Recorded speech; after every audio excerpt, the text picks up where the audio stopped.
What's up, Awesome Fit family? Welcome to week 2 of the Camp 6-Week Challenge.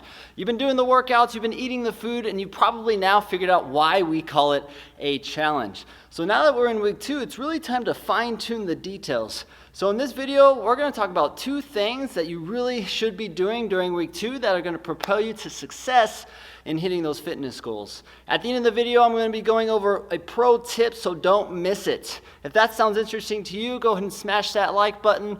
Don't forget to subscribe to the channel so you won't miss any of our workouts or informational videos. Now let's get into it.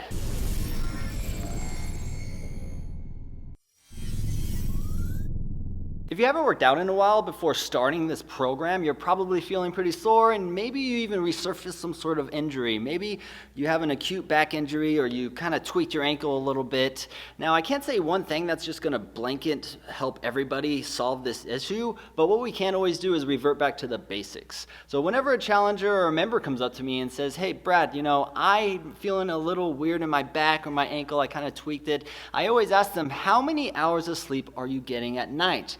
Because remember, you recover the most when you're sleeping. So if you're only getting like 3-4 hours of sleep, you're not really recovering very well. And then you come in here and you do high intensity interval training and you just beat yourself up, and then you go to bed and you don't really recover. And all these little acute injuries are going to compile on top of each other.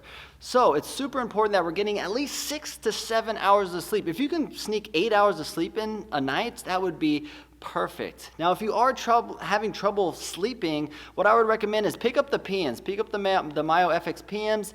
They've got the valerian root in there. It really helps with anxiety. It helps with getting you to sleep, and it helps you get to that REM sleep so that we can recover and come back into the facility and work our asses off. Number 2, you're probably still jamming on honeymoon motivation now that we're still kind of in the beginning stage of this challenge, but you're probably figuring out how much of a mental game this challenge is going to be. So now it's really time to strategize on how we're going to sustain motivation after that honeymoon stage has dissipated.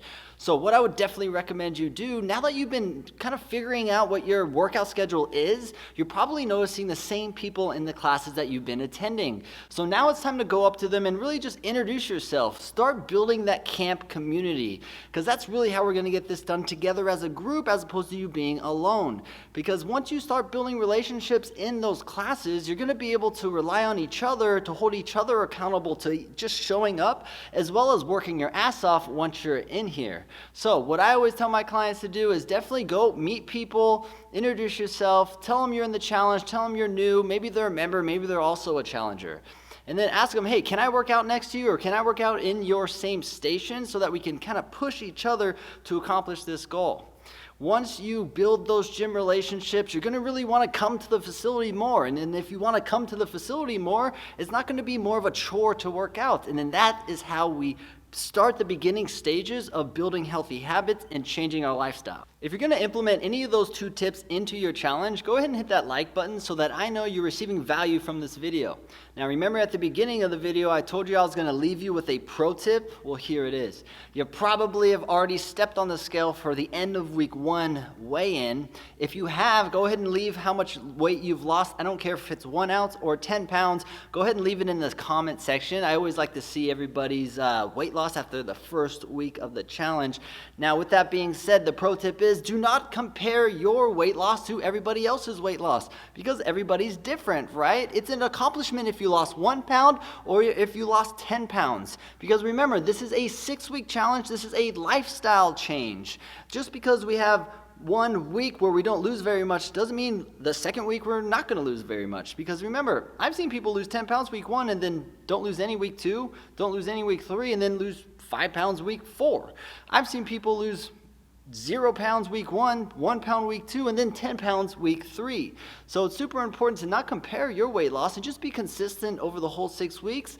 And if you do that, if you FTDI, then you'll accomplish this goal. Thanks for watching. Don't forget to subscribe to this channel so you won't miss any of our content, and I'll see you on the next video.